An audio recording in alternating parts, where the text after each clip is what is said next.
Hello my dear students, कैसे हैं आप। आई होप कि आप एकदम फिट एंड फाइन होंगे।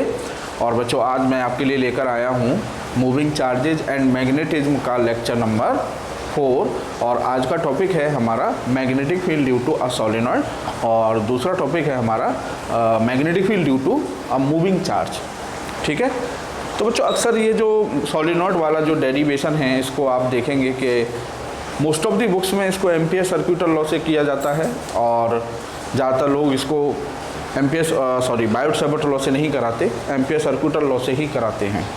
ठीक है ना, तो एम्पियर सर्क्यूटल लॉ से तो हम करेंगे ही, वो तो इसका एप्लीकेशन है, वो तो हमें करना ही करना है ना। लेकिन हमको ये भी पता होना चाहिए कि बायोट सावर्ट लॉ से सोलेनॉइड का मैग्नेटिक फील्ड कैसे कैलकुलेट किया जाता है।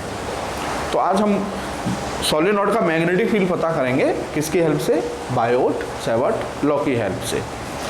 तो सबसे पहले आगे बढ़ने से पहले बच्चों हमको ये पता होना चाहिए कि भाई जिस चीज़ को हम पढ़ने जा रहे हैं, जिस चीज़ के बारे में हम पढ़ने जा रहे हैं, आखिर वो चीज़ है क्या। मीन्स हम सोलेनॉइड का मैग्नेटिक फील्ड कैलकुलेट करना चाहते हैं, तो हमें सबसे पहले यही पता होना चाहिए कि भाई व्हाट इज़ सोलेनॉइड। ठीक है, तो बच्चों सोलेनॉइड कुछ नहीं है। सोलेनॉइड एक सिंपल सी चीज़ होती है कि सपोज हमारे पास एक वायर है, और ये सपोज कीजिए एक सिलेंडर है, ठीक है, और इस सिलेंडर के ऊपर उस वायर को मैंने इस तरह से लपेट दिया, है ना, बाउंड कर दिया। ठीक, तो वो जो स्ट्रक्चर मिलती है मेरे को, वो जो स्ट्रक्चर मिलती है मेरे को, उस स्ट्रक्चर को ही हम बोलते हैं सोलेनॉइड। तो solenoid is nothing but is a wire wound in the form of helix, wound in the form of helix, और हेलिक्स बोले तो स्प्रिंग। क्लियर।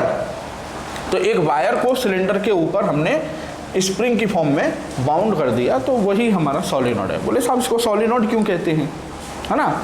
तो सोलेनॉइड इसलिए बोलते हैं क्योंकि अगर आप इसे देखें तो ये एक पाइप लाइक शेप है ना, एक पाइप की तरह तो लग रहा है जैसे पाइप होते हैं, है ना, पानी वाले। तो ग्रीक लैंग्वेज में सोलेनॉइड वर्ड का मतलब होता है ट्यूब लाइक। क्या, ट्यूब लाइक। ठीक है, क्योंकि ट्यूब मतलब वही पाइप। ठीक है, तो ट्यूब लाइक शेप होने की वजह से, तो वहाँ से ट्यूब लाइक शेप है इसकी, और ट्यूब लाइक शेप को ग्रीक लैंग्वेज में हम बोलते हैं सोलेनॉइड, तो वहाँ से ये लिया गया है सोलेनॉइड। क्लियर। अब साहब उसके बाद बच्चों जो सोलेनॉइड होती हैं हमारी, हम सोलेनॉइड को दो कैटेगरी में डिवाइड करते हैं। तो सोलेनॉइड को दो कैटेगरी, पहली कैटेगरी हो गई साहब हमारी शॉर्ट सोलेनॉइड,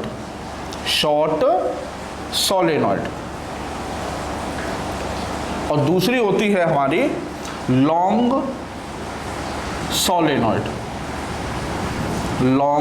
सोलेनॉइड, या इसको हम कह सकते हैं इन्फानाइटली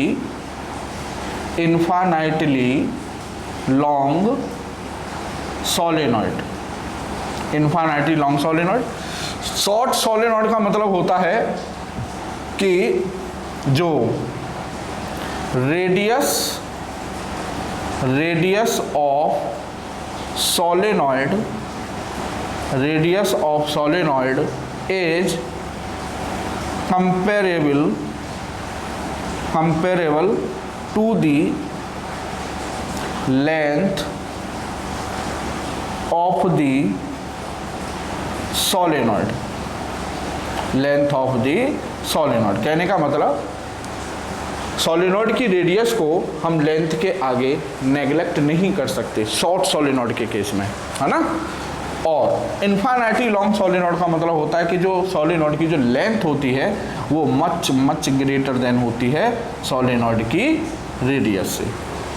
क्लियर है। तो दो टाइप की सोलेनॉइड हो गई, शॉर्ट सोलेनॉइड और इन्फानाइटली लॉन्ग सोलेनॉइड, या कहिए लॉन्ग सोलेनॉइड। ठीक है साहब। उसके बाद अब हमें पता करना है बच्चों, हमें करना क्या है, हमें इस सोलेनॉइड का मैग्नेटिक फील्ड पता करना है ना। हमें सोलेनॉइड का मैग्नेटिक फील्ड पता करना है, तो पहले उससे पहले हमको इस सोलेनॉइड का थोड़ा सा क्वालिटेटिव एनालिसिस समझना पड़ेगा कि मैग्नेटिक फील्ड कहाँ, कैसे, किस तरह से होगा। तो उसके लिए हम क्या करते हैं कि ये जो मैं सोलेनॉइड है, इस सोलेनॉइड को, जैसे ये सिलेंडर है ना, ये मार्कर देखिए ये सिलेंडर है ना, तो इसके सेंटर से जो लाइन पास हो रही होगी that is called axis of the cylinder, है ना। और इस सिलेंडर को इस एक्सिस के पैरेलल इस तरह से मैंने दो पार्ट में कट कर दिया। तो ऐसे ही इस सोलेनॉइड को मैं इस तरह से एक्सिस के पैरेलल दो पार्ट में मुझे क्या करना है, कट करना है।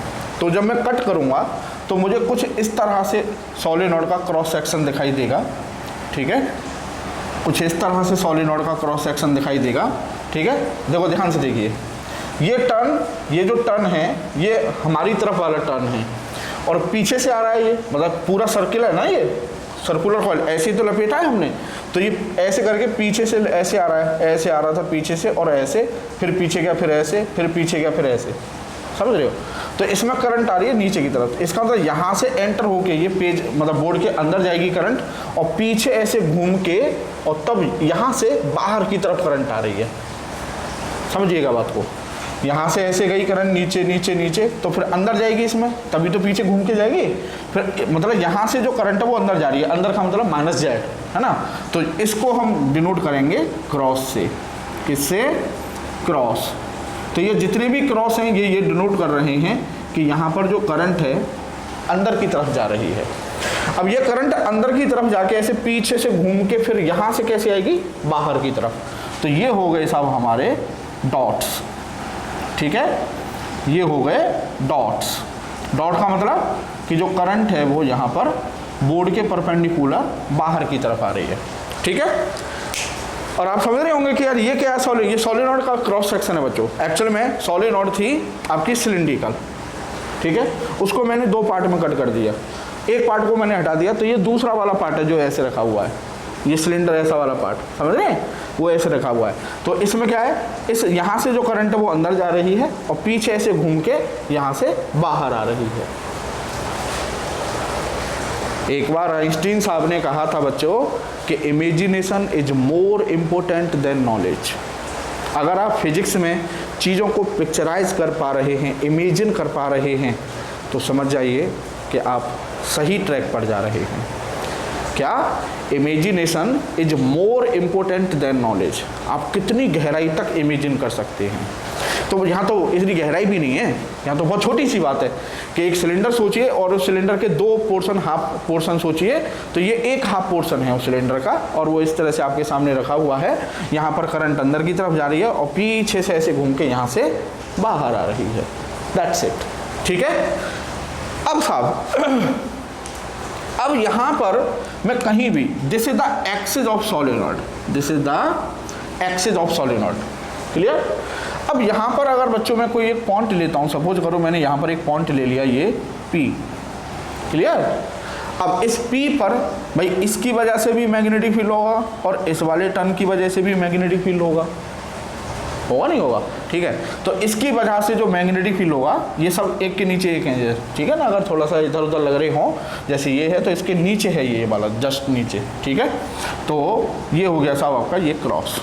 तो क्रॉस की वजह से जो इस पॉइंट पर मैग्नेटिक फील्ड होगा वो पता करना है किधर होगा। तो क्रॉस का मतलब है करंट अंदर जा रही है।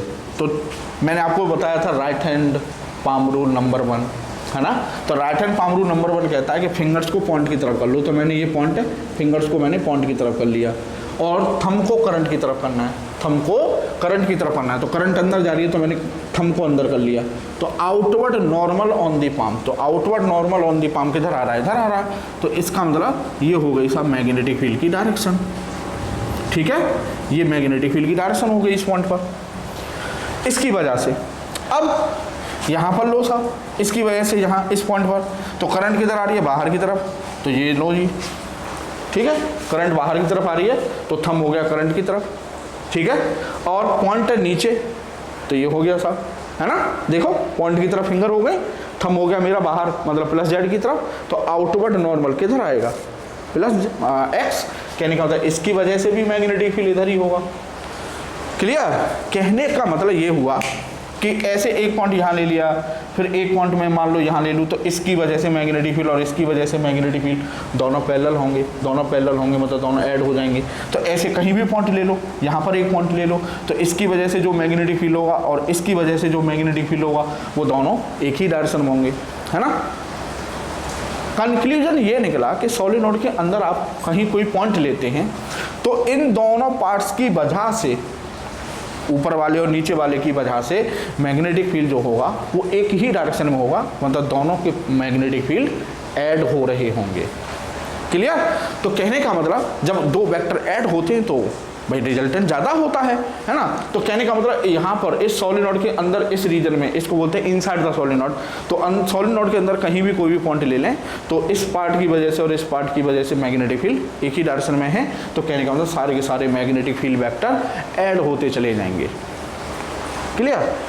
लेकिन अब सपोज कीजिए एक पॉइंट मैंने यहाँ ले लिया Q बाहर, आउटसाइड द सोलेनोइड, तो इसकी वजह से मैग्नेटिक फील्ड जो होगा वो किधर होगा? देखो फिंगर हो गई पॉइंट की तरफ, Q की तरफ, थंब हो गया प्लस Z, करंट बाहर की तरफ आ रही है, तो आउटवर्ड नॉर्मल इधर आएगा, आएगा नहीं आएगा इधर? तो कहने का मतलब इसकी वजह से मैग्नेटिक फील्ड होगा इधर।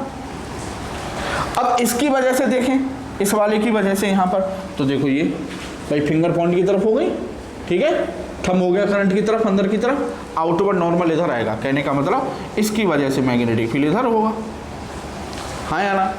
इट मीन्स जिन दो पार्ट्स के मैग्नेटिक फील्ड अंदर दोनों के फील्ड ऐड हो रहे थे, अगर कोई पॉइंट हम बाहर ले लेते हैं तो उन्हीं दोनों के मैग्नेटिक फील्ड एक दूसरे के अपोजिट हैं। अपोजिट हैं मतलब वो दोनों एक दूसरे को क्या करेंगे? कैंसिल आउट करेंगे। ऐसे यहाँ पर ले लीजिए कहीं, ऐसे यहाँ पर कोई पॉइंट ले लीजिए, तो कहने का मतलब outside the solenoid, outside the solenoid दो पार्ट्स, दो जो मतलब प्लस और क्रॉस हैं, सॉरी डॉट और क्रॉस हैं, दोनों के मैग्नेटिक फील्ड क्या हो रहे हैं? अपोजिट हैं, कैंसिल आउट कर रहे हैं। तो outside the solenoid magnetic field is approximately equal to 0, ठीक है, is approximately equal to 0। Clear?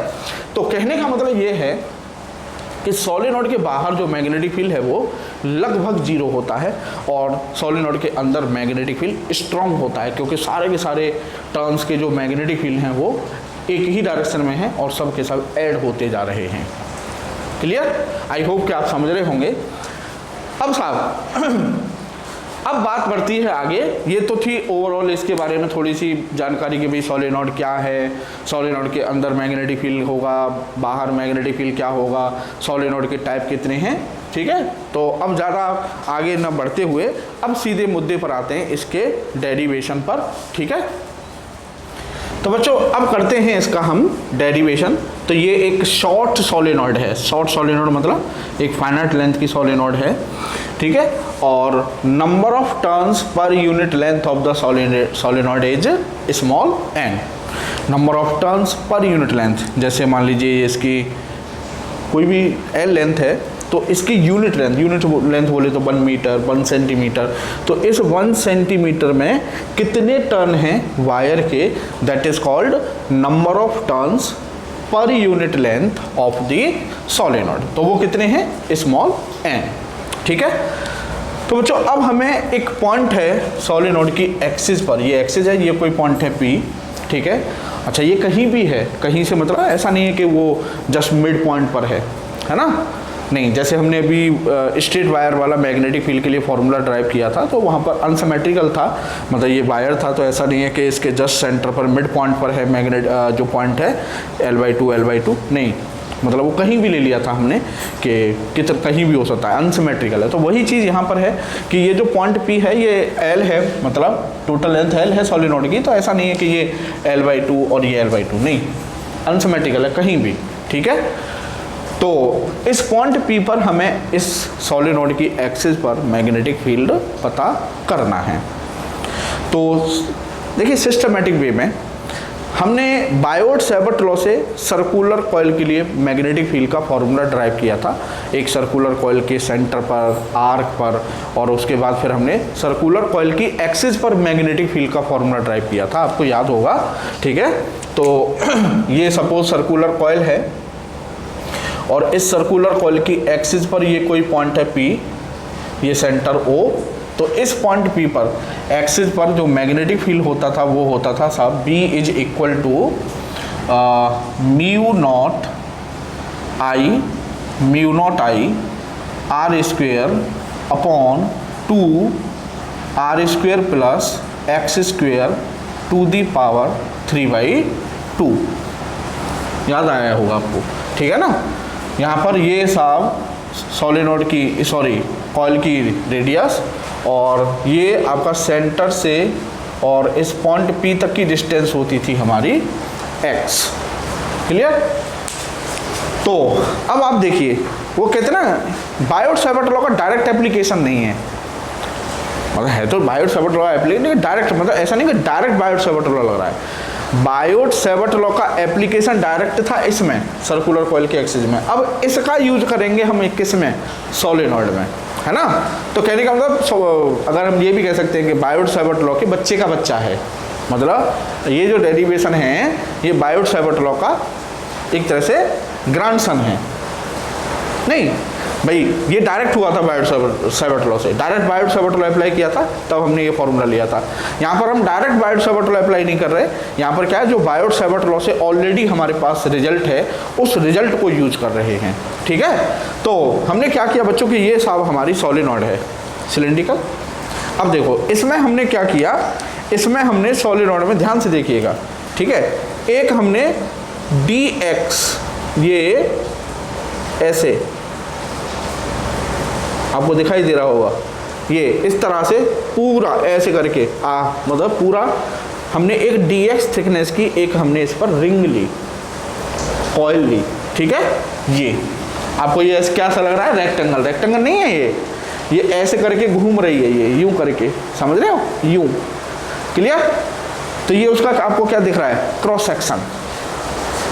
अब साहब ये हमने एक रिंग ली और इसके अंदर यहाँ एक्सिस पर यहाँ कोई पॉइंट है P, जिस पर हमें मैग्नेटिक फील्ड निकालना है।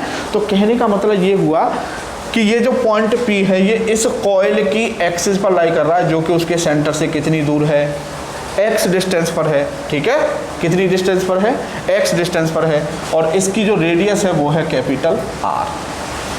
तो सर्कुलर कॉइल की एक्सिस पर मैग्नेटिक फील्ड के लिए फॉर्मूला हमारे पास है। तो यहाँ पर हम लगा देंगे dB क्यों, क्योंकि हमने बहुत छोटी सी रिंग ली है dx थिकनेस की। कितनी थिकनेस की, dx थिकनेस की। तो जो मैग्नेटिक फील्ड होगा हमारा वो हो जाएगा dB is equal to mu naught, suppose इसमें करंट है I डैश, है ना, करंट है I डैश dx थिकनेस में, तो mu naught I dash R square upon 2 R square plus X square to the power 3/2। Clear है ना, समझ गए ना। ये आपका dx थिकनेस, ये पूरी ऐसे करके हमने एक रिंग ली dx थिकनेस की। इस dx थिकनेस में करंट कितनी है, I डैश, ठीक है। इस कॉइल की रेडियस आपकी R, ठीक। एक्सिस से पॉइंट, कॉइल के सेंटर से पॉइंट की डिस्टेंस कितनी है, x लगा दिया साहब। अब हमें ये पता करना है बच्चों कि इस dx थिकनेस में, इस dx थिकनेस में I डैश मतलब करंट कितनी है। तो कैसे पता करेंगे भाई, एक टर्न में करंट कितनी है I। तो यहाँ पर लिखेंगे, पहले हम ये पता करेंगे कि dx थिकनेस में टर्न कितने हैं। तो यहाँ पर लिखेंगे as we no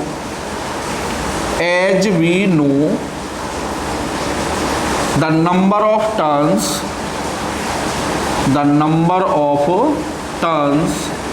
in unit length of the solenoid is equal to n, small n, ठीक है। यूनिट लेंथ में टर्न है n, तो dx लेंथ में कितने टर्न होंगे बच्चों, यूनिटरी मेथड सिंपल, कितने टर्न होंगे, एक पेन आता है 5 रुपये का, तो 10 पेन कितने के आएंगे, 5 × 10। तो ऐसे ही 1 मीटर लेंथ में टर्न है n, तो dx मीटर में कितने होंगे, n dx, ठीक है। तो number of turns in dx length will be equal to n dx, ठीक है साहब। उसके बाद टोटल नंबर ऑफ टर्न्स कितने हो गए इस थिकनेस में, n dx। अब साहब यहाँ पर करेंगे, अब मैं इसको हटा देता हूँ, ये तो समझ में आ गया होगा ना। अब हमें पता करनी है बच्चों आई डैश। तो आई डैश कैसे पता करेंगे कि जैसे सपोज करो इसमें टर्न है 10 सपोज 1 2 3 4 5 6 7 ऐसे करके 10 टर्न है। हर एक टर्न में करंट आई है भाई, सब में इक्वल करंट फ्लो होगी ना। इसमें आई है तो इसमें भी आई, इसमें आई, सब में आई है। तो अब मान लो हमारे इसके अंदर आ रहा है 5 टर्न, इसके अंदर कितने टर्न है 5, और हर एक टर्न में करंट आई तो टोटल करंट कितनी हो गई हाय भाई। तो कहने का मतलब हम क्या करेंगे यहाँ पर कि current in each turn, current in each turn is equal to I, then current in n dx turns equal to I n dx which is equal to I dash. Simple नहीं, तो I डैश आ गई साहब हमारी I n dx। तो यहाँ से dv is equal to हो जाएगा साहब mu naught I n dx r square upon में 2 r square plus x square to the power 3/2। Clear. अब साहब ये आ गया हमारा dB, ये हमारा dB आ गया। अभी अब हमें पता करना है पूरी सोलेनॉइड के लिए। तो बायोट सावर्ट लॉ क्या कहता था कि भाई पहले एक छोटे से कंडक्टर के लिए, एक छोटी सी लेंथ के लिए या एक छोटे से एलिमेंट के लिए मैग्नेटिक फील्ड निकाल लो, और अगर आपको पूरे कंडक्टर का मैग्नेटिक फील्ड पता करना है तो फिर उसको इंटीग्रेट कर दो। तो कहने का मतलब यहाँ पर लिखेंगे हम magnetic field due to whole solenoid, due to whole solenoid क्या हो जाएगा साहब B is equal to integration mu naught I n dx r square और अपॉन में 2 r square plus x square to the power 3/2। Clear. अब साहब इसको integrate करना है। अब इंटीग्रेट कैसे करें इसको, है ना। तो कोई नहीं, इंटीग्रेट हो जाएगा। तो हमें जब हम इंटीग्रेशन पढ़ेंगे ना ये तो सब समझ में आ जाएंगे। अभी यूँ समझिए कि जो आपको समझा रहा हूँ कि ये इंटीग्रेशन का मेथड है, तो आप पढ़ेंगे, जिन्होंने पढ़ लिया वो तो खैर समझ में आए, उनके तो समझ में आ ही रहा होगा। अब जब आप इंटीग्रेशन पढ़ेंगे तो वहाँ पर पढ़ेंगे मेथड ऑफ सब्सटीट्यूशन। क्या पढ़ेंगे आप, मेथड ऑफ सब्सटीट्यूशन। तो मेथड ऑफ सब्सटीट्यूशन यूज़ करेंगे यहाँ पर हम। और मेथड ऑफ सब्सटीट्यूशन में क्या करेंगे, सबसे पहले तो ये देखिए ट्राइंगल में यहाँ पर ये जो ट्राइंगल बन रहा है आपका टेन थीटा भाई होता है परपेंडिकुलर अपॉन बेस। तो थीटा के सामने परपेंडिकुलर हो गई रेडियस और बेस हो गया साहब आपका ये x। ठीक है। तो यहाँ से this implies x is equal to हो जाएगा r अपॉन टेन थीटा, और 1/10 थीटा क्या होता है बच्चों, कॉट थीटा। तो ये हो जाएगा आपका r कॉट थीटा।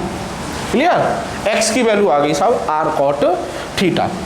अब साहब इसको अगर मैं थीटा के रेस्पेक्ट में डिफरेंशिएट कर दूं तो ये हो जाएगा dx over D theta equal to r minus cosec square theta. और थीटा का डिफरेंशिएशन क्या होता है, माइनस कोसेक स्क्वायर थीटा। ठीक है। तो यहाँ से साहब dx की वैल्यू आ गई minus r cosec square theta D theta. ये आ गई साहब हमारी क्या, dx की वैल्यू। ठीक है। बस अब कुछ नहीं है, कहने का मतलब x की जगह आपको ये रखना है और dx की जगह पर आपको ये रखना है इस इंटीग्रेशन में, और आपका डेरिवेशन हो गया। क्लियर। तो मैं यहाँ पर कर रहा हूँ अब। तो ये हो जाएगा साहब b is equal to integration mu naught I n dx r square और dx, तो dx की जगह रख दूंगा मैं minus r cosec square theta और डी थीटा। ठीक है ना। और अपॉन में 2 r square plus X square, तो एक्स की जगह क्या रखना है, आर कॉट थीटा, तो R square cot square theta और इसकी पावर 3/2। देख लीजिए कोई दिक्कत हो तो, ठीक है। आगे बढ़े। अब साहब देखो b इज इक्वल टू, देखो mu naught I N R, ये सब कांस्टेंट है, 2b कांस्टेंट है, ये भी बाहर आ जाएगा, तो म्यू नॉट एन आई, ठीक है, और अपॉन 2 ये बाहर आ जाएगा, और इंटीग्रेशन देखिए R cube minus R cube, R square into R cube, और cosec square theta D theta, और अपॉन में देखो R square plus R square common ले लेंगे ना इसमें से, आर स्क्वायर, और 1 प्लस कॉट स्क्वायर थीटा होता है cosec square theta, 1 plus cot square theta cosec square theta, ठीक है। तो ये हो जाएगा साहब हमारा कोसेक स्क्वायर थीटा, और उसका रूट लेंगे तो कोसेक, और उसका क्यूब है तो कोसेक क्यूब, तो मतलब नीचे हो जाएगा साहब हमारा आर क्यूब और कोसेक क्यूब थीटा। देख लीजिए समझ में आ गया होगा, मैं दोबारा समझा रहा हूँ। ये था हमारा R square plus R square cot square theta की पावर 3/2, है ना। तो इसको हम लिख सकते हैं R square plus R square cot square theta, इसमें से आर स्क्वायर कॉमन ले लेंगे तो R square 1 plus cot square theta, और 1 प्लस कॉट स्क्वायर थीटा हो जाएगा कोसेक स्क्वायर थीटा, तो R square cosec square theta. R square cosec square theta का पहले लिया हमने रूट, तो हो गया आर कोसेक थीटा, ठीक है। फिर उसका किया क्यूब, तो R cube cosec cube theta, और आर क्यूब से आर क्यूब कैंसिल हो जाएगा, कोसेक क्यूब थीटा, तो ये हो जाएगा अब आपका mu naught N I upon 2 integration, देखो आर क्यूब से आर क्यूब कैंसिल, एक कोसेक कैंसिल हो जाएगा, कोसेक क्यूब है ये स्क्वायर है, तो ये आ जाएगा आपका minus D theta upon cosec theta, और 1 अपॉन कोसेक थीटा होता है बच्चों साइन थीटा, तो ये हो गया साहब आपका mu naught N I upon 2 integration, ठीक है, इंटीग्रेशन माइनस ये आपका बाहर आ जाएगा ये वाला, और sine theta D theta, sine theta D theta. तो इंटीग्रेट किसके रेस्पेक्ट में हो रहा है, अब ये देखिए इंटीग्रेट हो रहा है बच्चों किसके रेस्पेक्ट में, हमारा थीटा के रेस्पेक्ट में। तो लिमिट्स किसकी रखी जाएंगी, थीटा की, कि थीटा कहां से कहां तक वेरी करेगा, समझे, ठीक है। तो अब थीटा की लिमिट्स देखेंगे, तो देखिए इसको मैं, ये जो मैंने रिंग ली थी dx, मैं इसको कहाँ ले सकता हूँ, यहाँ पर ले सकता हूँ, तो मतलब ज़्यादा से ज़्यादा, भाई इससे आगे तो है ही नहीं सॉलिनॉइड, फाइनाइट लेंथ की सॉलिनॉइड है। तो कहने का मतलब अगर मैं यहाँ पर लेता हूँ एंड्स पर, अगर मैं एंड्स पर लेता हूँ सॉलिनॉइड, सॉरी जो रिंग ली है मैंने dx थिकनेस की, तब ये जो एंगल है आपका ये हो जाएगा ये वाला एंगल, ठीक है। और ये एंगल मैंने मान लिया कि ये एंगल है साहब मेरा कितना, θ1, ठीक है। और इस dx को इधर में मैक्सिमम यहाँ से यहाँ मान सकता हूँ, क्लियर, इस एंड पर। तो जब मैं इस रिंग को मैं यहाँ पर मानूंगा तब ये एंगल होगा आपका ये वाला एंगल, ठीक है। तो ये एंगल हो गया साहब मेरा कितना, θ2, हाँ या ना, क्लियर। तो जो लिमिट्स हुई वो हो गई साहब हमारी θ2 से लेके θ1, θ2 से लेके θ1, तो लिमिट्स हो गई साहब हमारी θ2 टू θ1, क्लियर। अब साहब ये तो आपने कर लिया होगा ना, अब मैं इसको हटा देता हूँ ये वाला। अब साहब तो यहाँ से अब आगे बढ़ते हैं, साइन थीटा का इंटीग्रेशन सिंपल है, माइनस कॉस थीटा होता है, तो साइन थीटा का इंटीग्रेशन हो गया माइनस कॉस थीटा, तो ये हो जाएगा साहब हमारा b is equal to minus mu naught N I upon 2, ठीक है, और इंटीग्रेशन, सॉरी साइन थीटा का हो गया साहब आपका कॉस थीटा, क्लियर, और लिमिट्स हो गई θ2 टू θ1। अच्छा यहाँ पर अभी आपने एक चीज़ और नोट की होगी, हो सकता है आप कन्फ्यूज हो रहे हों कि यार जब सर ने वो वायर वाला जब डेरिवेशन कराया था तो उसमें एक एंगल पॉजिटिव लिया था सर ने लिमिट्स में और एक एंगल नेगेटिव लिया था। तो वहाँ मैंने ऐसा इसलिए किया था क्योंकि अगर आपको ध्यान हो तो ये वायर था ऐसे, ठीक है, और ये d डिस्टेंस थी, और ये एंगल था मेरा ऐसे अल्फ़ा, और ये वाला एंगल था मेरा ऐसे बीटा। तो एक एंगल मैं ऐसे मेजर कर रहा हूँ मतलब क्लॉकवाइज, और एक एंगल मैं मेजर कर रहा था ऐसे मतलब एंटी क्लॉकवाइज। कहने का मतलब दोनों ही एंगल हमारे कैसे थे, अपोजिट थे, मतलब अलग अलग सेंस में मेजर हो रहे थे, एक क्लॉकवाइज तो दूसरा एंटी क्लॉकवाइज, तो एक पॉजिटिव था वहाँ और एक नेगेटिव था। लेकिन यहाँ पर दोनों ही एंगल का सेंस सेम है, θ1 θ2, θ1 θ2 एक ही सेंस में, तो कहने का मतलब दोनों एंगल पॉजिटिव होंगे, ठीक है ना। तो θ2 टू θ1 क्लियर। और यहाँ पर ये माइनस साइन थीटा का माइनस कॉस थीटा होता है, ये माइनस और ये माइनस आपके प्लस हो जाएंगे, ठीक है। बस अब लिमिट्स पुट कर देते हैं, तो ये हो जाएगा साहब हमारा b is equal to mu naught ni upon 2, और ये हो गया साहब हमारा cos θ1 minus cos θ2 minus cos θ2 clear. cos θ1 minus cos θ2। लो जी, ये आ गया आपका शॉर्ट सोलेनॉइड के लिए मैग्नेटिक फील्ड का formula at the axis. At the axis अगर कोई पॉइंट एक्सिस पर है, ठीक है, और कहीं भी एक्सिस पर कहीं भी है वो, ठीक है, ज़रूरी नहीं है कि वो मिड पॉइंट पर हो। मिड पॉइंट वाला तो उसका इसी का एक स्पेशल केस है जो हम अभी करेंगे, ठीक है। तो आई होप कि ये डेरिवेशन आपके समझ में आया होगा, क्लियर है। अब साहब अब आगे चलते हैं। अब इस डेरिवेशन से हम वो केस निकालेंगे जो अक्सर आप फेमसली एम्पियर सर्क्यूटल लॉ से निकालते हैं, ठीक है। अब देखते हैं साहब, तो special cases, special cases,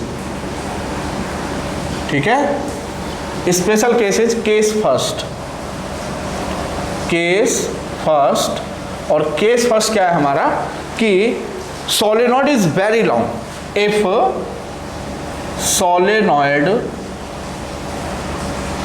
is very long, that is r is much less than length of the solenoid, ठीक है ना।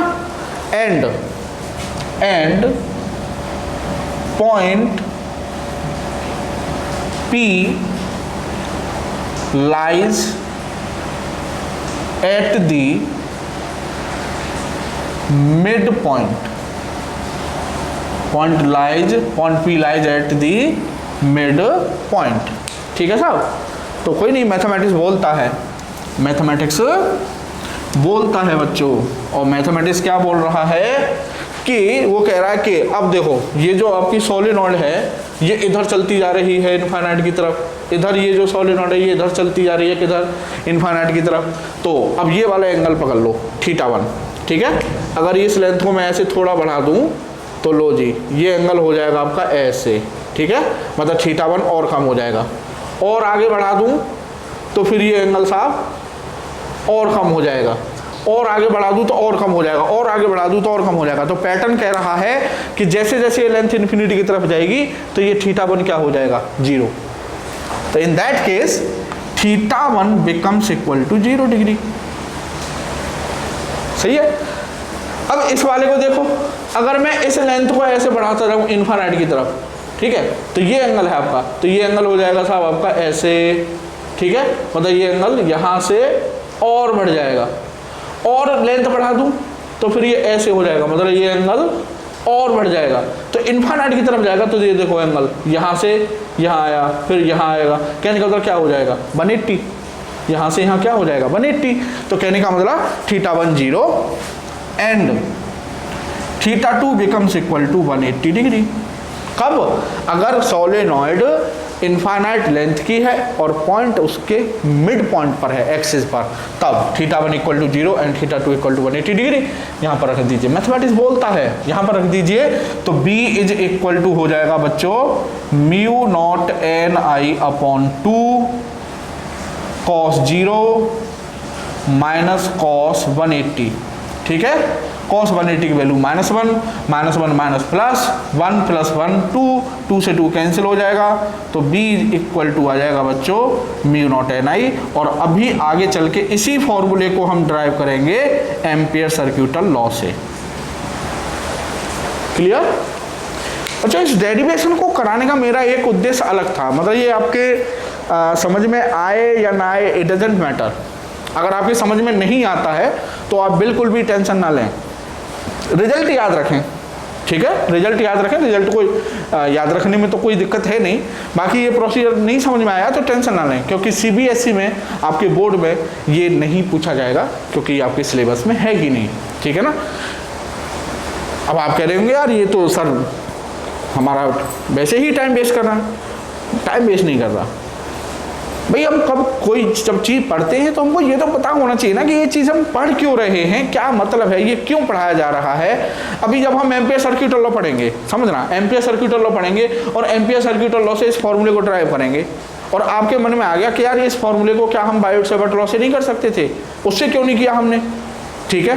तो पहले तो तुम्हें ये जवाब मिल जाएगा अपने आप ही अब कि हाँ इस फॉर्मूले को हम बायोट-सावर्ट लॉ से ड्राइव कर सकते हैं। दूसरा जवाब ये मिलेगा कि हमने ये मतलब वहाँ जब ये हो रहा है एम्पियर सर्किट लॉ से तो इससे क्यों कर रहे हैं, जिससे कि आपको ये फील हो कि जब मैं आपसे ये कहूँ कि ampere circuit law is much easier than Biot-Savart law, तो आपको ये एहसास हो कि वाकई ईजी होता है, क्योंकि हम बायोट-सावर्ट लॉ से इस फॉर्मूले को ऑलरेडी ड्राइव करके आ चुके हैं और हमें पता है कि वहाँ हमें कितने बड़े बड़े इंटीग्रेशंस मिले थे। और एम्पियर सर्किट लॉ इसको दो स्टेप में, दो लाइन में, तो इसको तीसरी लाइन में तो ड्राइव कर देगा बिना किसी इंटीग्रेशन के, कुछ किसी के। तो आपको ये इंपॉर्टेंस समझ में आएगी ना कि भाई एम्पियर सर्किट लॉ हमारे लिए कितना इंपॉर्टेंट है, वाकई मतलब कमाल का है ये तो। और अगर मैं इसे ना बताऊं आपको तो आपको क्या, क्योंकि आपको तो ये लगेगा कि ऐसे होता होगा, तभी तो इम्पोर्टेंस समझ में आएगी उसकी। अगर आपके समझ में आता है, आपको समझना है तो आपको अच्छी बात है ना, क्योंकि जितनी ज़्यादा नॉलेज हो उतना ही अच्छा है ना। बाकी रिजल्ट जरूर याद रखें ये, ठीक है। तो एक केस तो हो गया बच्चों ये। अब साहब केस सेकंड है हमारा कि जो पॉइंट है at the end of solenoid, कहने का मतलब जो पॉइंट है वो यहाँ से सोलेनॉइड के किसी एक एंड पर आ गया यहाँ पर, ठीक है। तो देखो अब इसको हटा दो, अब समझो साहब। तो अगर ये पॉइंट पी यहाँ से यहाँ आ जाए बच्चों, यहाँ से यहाँ, ठीक है ना, यहाँ से यहाँ, तो देखो ये एंगल ये आ गया आपका ये, तो यहीं से तो एंगल मेजर कर रहे थे ये, है ना, और ये एंगल हो जाएगा आपका क्या, इधर आपका इन्फिनिटी लॉन्ग है। मतलब समझिए वही वाला केस है बायर वाला कि बायर इन्फिनिटी लॉन्ग है, पॉइंट एक एंड के नियर है। तो ऐसे ही सोलेनॉइड इन्फिनिटी लॉन्ग है और जो सोलेनॉइड है वो एक, जो पॉइंट है वो एक एंड के नियर है ना, तो इस एंड के नियर है। तो ये वाला जो एंगल है थीटा टू कितना हो जाएगा, यहाँ से लेके यहाँ तक, भाई थीटा टू यहीं से तो मेजर हो रहा है, यहाँ से लेके यहाँ तक, ठीक है। तो अब ये वाली लाइन ही तो मिलाएंगे इसे, तो थीटा टू कितना हो जाएगा 90। तो इस केस में थीटा टू हो जाएगा आपका 90 डिग्री एंड थीटा वन कितना हो जाएगा बोलो, देखो यहाँ से गए ये थीटा वन, फिर ये, तो थीटा वन 0 हो जाएगा, इन्फिनिटी की तरफ जा रहा है। थीटा वन ये है, ये वाला एंगल थीटा वन है, नहीं ये वाला एंगल थीटा वन है, तो इन्फिनिटी की तरफ जा रहा है, तो थीटा वन कितना हो रहा था 0, तो थीटा वन हो जाएगा आपका 0 डिग्री, पुट कर दीजिए उसमें। तो थीटा टू 90, तो कॉस 90 की वैल्यू 0, थीटा वन कॉस 0 की वैल्यू 1, तो ये आ जाएगा साहब आपका b is equal to mu naught N I upon 2, b is equal to mu naught N I upon 2। कहने का मतलब सोलेनॉइड के एंड्स पर मैग्नेटिक फील्ड मिड पॉइंट के, मतलब अंदर जो सोलेनॉइड है वो अंदर जो मैग्नेटिक फील्ड है म्यू नॉट एन आई उसका जस्ट हाफ होता है, mu naught N I upon 2। Clear? I hope कि आप सोलेनॉइड के ये केसेस समझे होंगे और इस केस को अब हम आगे एम्पियर सर्किट लॉ से भी ड्राइव करेंगे इन्फिनिटी लॉन्ग के लिए, ठीक है। अच्छा एक चीज़ और समझ लो बच्चों, सोलेनॉइड के लिए बहुत इंपॉर्टेंट चीज़ है वो, इसको मैं रफ कर देता हूँ। और वो जो चीज़ है वो ये है कि आपको वो लॉ ये बताएगा कि सोलेनॉइड का कौन सा एंड नॉर्थ है और कौन सा एंड साउथ है। तो मैं यहाँ पर शॉर्ट में ही बता देता हूँ। सपोज करो ये एक सोलेनॉइड है, ठीक है, और एक सोलेनॉइड ये है। मैं 2 सोलेनॉइड ले लेता हूँ तो आपको क्लियर हो जाएगा, ठीक। अब साहब ये हो गया साहब आपका टर्न्स हो गए सोलेनॉइड के,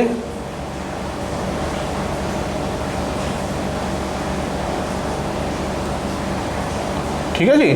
अब इसमें करंट फ्लो कर रही है ऐसे, ठीक है। दूसरी सोलेनोइड ले ली साहब मैंने ये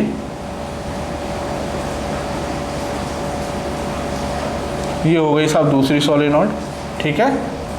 और इसमें करंट फ्लो कर रही है ऐसे, क्लियर। अब वो आपसे कहेगा कि भाई बताओ इनमें से दोनों सोलेनोइड का, मतलब ये सोलेनोइड है तो इस सोलेनोइड का नॉर्थ पोल किधर है और साउथ पोल किधर है। ये सोलेनोइड है, इसका साउथ नॉर्थ पोल किधर है और साउथ पोल किधर है, ठीक है। तो इसके लिए आप यूज करेंगे एम्पियर्स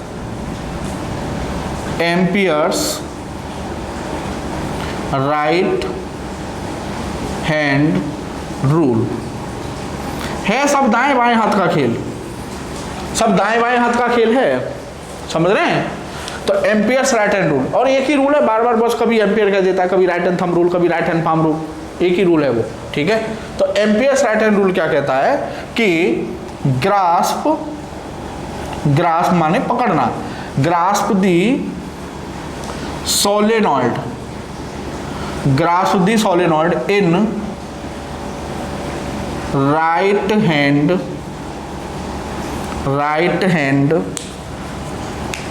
palm, ठीक है, and curl the fingers in the direction of current, then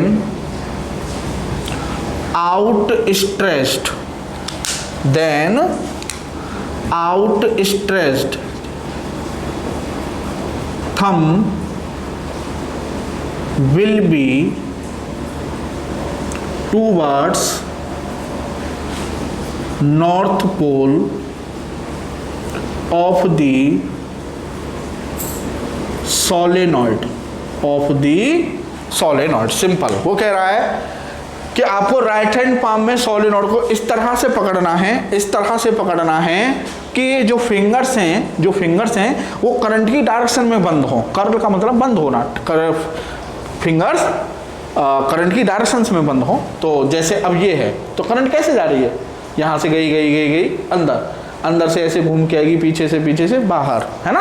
तो अब ऐसे पकड़ो कि यहाँ पर जो फिंगर है वो अंदर की तरफ जाए, करंट अंदर की तरफ जा रही है तो फिंगर्स भी अंदर की तरफ जाए। तो कर्ल को ऐसे बंद कर रहे हैं, सोलेनोइड को मतलब पकड़ना है और फिंगर्स को बंद करते आ रहे हैं। देन थंब जिस डायरेक्शन में होगा, out stretch thumb gives the direction of north pole. It means in this case this is north pole and this is south pole, simple. अब इसमें देखिए, इसमें करंट कैसे आ रही है, ऐसे नीचे की तरफ, मतलब यहाँ से ऐसे आएगी फिर अंदर की तरफ जाएगी और फिर पीछे से ऐसे घूम के आएगी बाहर की तरफ, है ना। तो अब ऐसे पकड़ो सोलेनोइड को, ऐसे पकड़ो कि करंट यहाँ से कैसे आ रही है, बाहर की तरफ। तो मतलब फिंगर्स भी कैसे आए, बाहर की तरफ, ऐसे, समझ रहे हो। तो फिंगर्स को ऐसे बंद करो कि वो करंट की डायरेक्शन में मूव करें। तो थंब किधर आ रहा है, इधर, ठीक है। तो थंब जिस डायरेक्शन में होगा वही मेरा नॉर्थ पोल है, तो ये नॉर्थ और ये इसका साउथ, क्लियर। तो आई होप कि आप सोलेनोइड का कौन सा एंड नॉर्थ है और कौन सा एंड साउथ है, तो ये कौन बताएगा हमें, amperes right hand rule, clear. तो बच्चों ये था हमारा सोलेनोइड। और अब लास्ट में एक छोटा सा टॉपिक बचा है, मैग्नेटिक फील्ड ड्यू। तो बच्चों अब है हमारा last topic, magnetic field due to a moving charge. Actual में ये टॉपिक क्या है कि हम क्या पढ़ रहे हैं, magnetic effect of current by Biot-Savart law. किसको एक्सप्लेन कर रहा है, मैग्नेटिक इफेक्ट ऑफ करंट को। जो करंट, एक करंट है, उस करंट के अराउंड मैग्नेटिक फील्ड है, तो उस मैग्नेटिक फील्ड को हम कैलकुलेट कर रहे हैं। अब बच्चों बेसिकली अगर क्वेश्चन पूछा जाए कि भाई करंट क्या है, तो करंट मूविंग चार्ज है। तो वो ये जानना चाह रहा है कि एक चार्ज पार्टिकल और वो मूव कर रहा है, तो जाहिर सी बात है charge in motion is called current. तो बोले यार उसका भी तो मैग्नेटिक फील्ड होगा। तो बोले कि एक सिंगल चार्ज, अगर एक सिंगल मूविंग चार्ज पार्टिकल है तो उसका कितना मैग्नेटिक फील्ड होगा, उसके लिए हमको फॉर्मूला ड्राइव करना है। किससे, बायोट-सावर्ट लॉ से, ठीक है। तो देखिए साहब ये एक चार्ज पार्टिकल है प्लस क्यू, और ये plus Q charge particle B velocity से इधर मूव कर रहा है और इससे थीटा एंगल बनाते हुए आर डिस्टेंस पर ये कोई पॉइंट है पी, और इस पर कितना मैग्नेटिक फील्ड होगा हमको ये पता करना है। तो बेसिक सी बात है कि पॉजिटिव चार्ज जिस डायरेक्शन में मूव करता है उस डायरेक्शन को हम बोलते हैं डायरेक्शन ऑफ करंट। तो this is the direction of current I, current electricity याद आया होगा, ठीक है। अब साहब करंट है इधर, ठीक है, और पॉइंट है आपका इधर, ठीक है। तो फिंगर हो गई पॉइंट की तरफ, करंट हो गई थंब की तरफ, थंब हो गया करंट की तरफ। तो आउटवर्ड नॉर्मल बोले तो बोर्ड के परपेंडिकुलर, कहने का मतलब डॉट फील्ड। तो this is the direction of magnetic field at that point. Clear. अब ये फील्ड कितना होगा ये पता हमें करना है।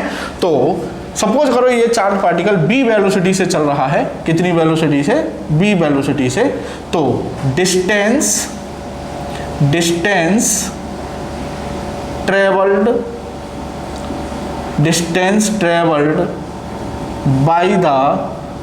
by the charged particle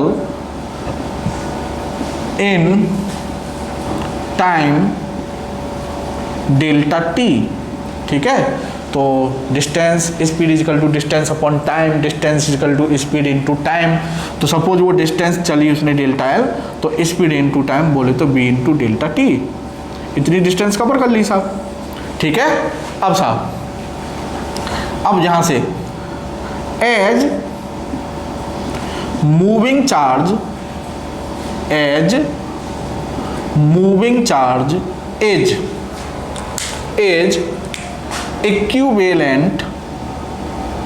is equivalent to the current।